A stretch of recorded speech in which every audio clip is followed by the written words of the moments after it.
Hey guys, welcome back to Bible Fun with the Duns.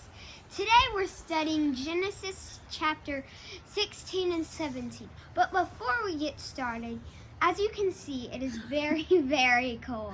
And they wanted to record outside, so it is what it is.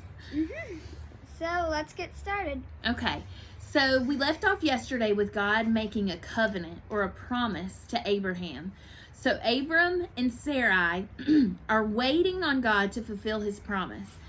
They are old at this point, like super old, like 99, 90, and she hasn't been able to have a child yet. So she's really starting to wonder how in the world God is going to make his promise happen in their lives.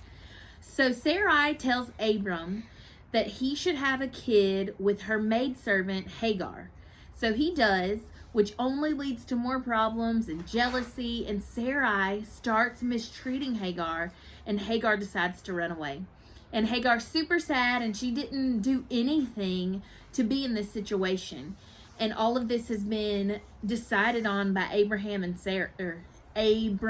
Sarai. Pretty soon we get to call them the names we know. But Hagar runs away. And the Bible tells us that an angel of the Lord comes to her and tells her to go back to Sarai and that God is going to bless her child and her descendants as well. So Hagar goes back and has her baby and names him Ishmael, like God told her to. Then in chapter 7, we see that God appears to Abram again, and Abram is 99 years old now. And here, hooray! God changes Abram's name to Abraham, and I can Wait, I thought that was at 100. 99, and I can quit messing his name up. He gives Abraham and his offspring the land of Canaan. He tells them, this is going to be your land. He tells Abraham that he should be circumcised as well as all the males in his family as a sign of God's covenant with him, God's promise with him and all of his descendants. And God also changes Sarai's name to Sarah, woohoo, giving both of them H's. Then God tells Abe and Sarah that they will have a son. It will be their own heir, and they're supposed to name him Isaac. And God tells him he will establish his covenant with Isaac like he did with Abraham. So after God is finished talking with Abraham immediately obeys God and does what God told him to do. So guys, I want to hear your takeaway. Jax, what was your takeaway today? So my takeaway was how God changed Abram and Sarai's names to Abraham and Sarah. So this is our first time in history that God changes someone's name, and it's a pretty big deal.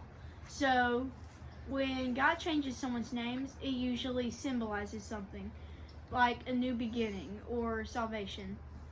So God changed Abram and Sarai's names to Abraham and Sarah to give them sort of a new beginning. And so he told them that they would have a baby, and that was like amazing to them. Very cool. And I'm just excited because they're much easier to say to me than their old names. Okay, John, what was your takeaway? Okay. Mine was about how, what's her name? Hagar. Hagar runs away. So she called from the, that's right. So Tell she them what called, you're reading. Okay, I'm reading chapter 16, verse 13. So she called the name of the Lord who spoke to her. You are the God of seeing fruit, she said. Truly I have seen him who looks after me. Therefore the well it was called Birla. I can't say that. Okay, it's one of those Hebrew words. Yeah. So, do you have any other things to share about that part, about Hagar? Yes. It lies. Wait, no. Okay. So, this was also my favorite part. Before we record each day, we kind of talk about our takeaways, and sometimes they're super different, and sometimes they're all the same. Yep. And so, John and I had the same. And this is my favorite part of the passage. I like that I see the love and the attention that God gives Hagar.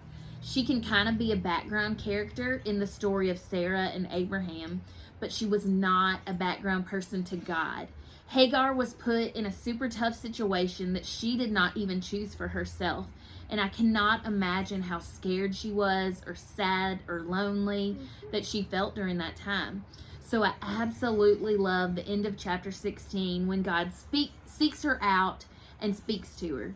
He shows her love and he tells her that she's going to be okay by telling her of her future. He's telling her that she will have many descendants from this son that she's going to have.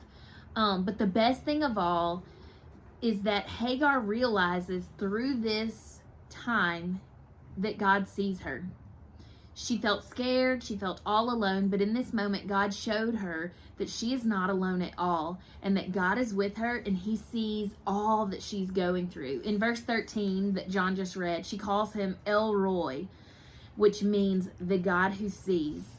And though this is the story of Hagar, we can learn the character of God and know that our God is the God who sees. He sees us. He sees us when we're sad.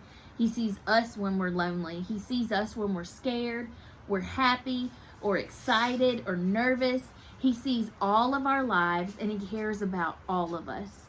So our questions for you to talk about with your family.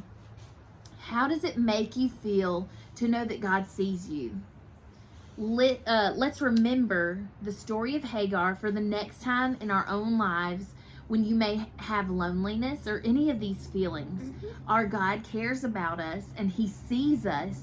He knows our feelings and our emotions. He knows everything that we're going through. What a good God we have. Okay, friends, we'll see you tomorrow. Bye.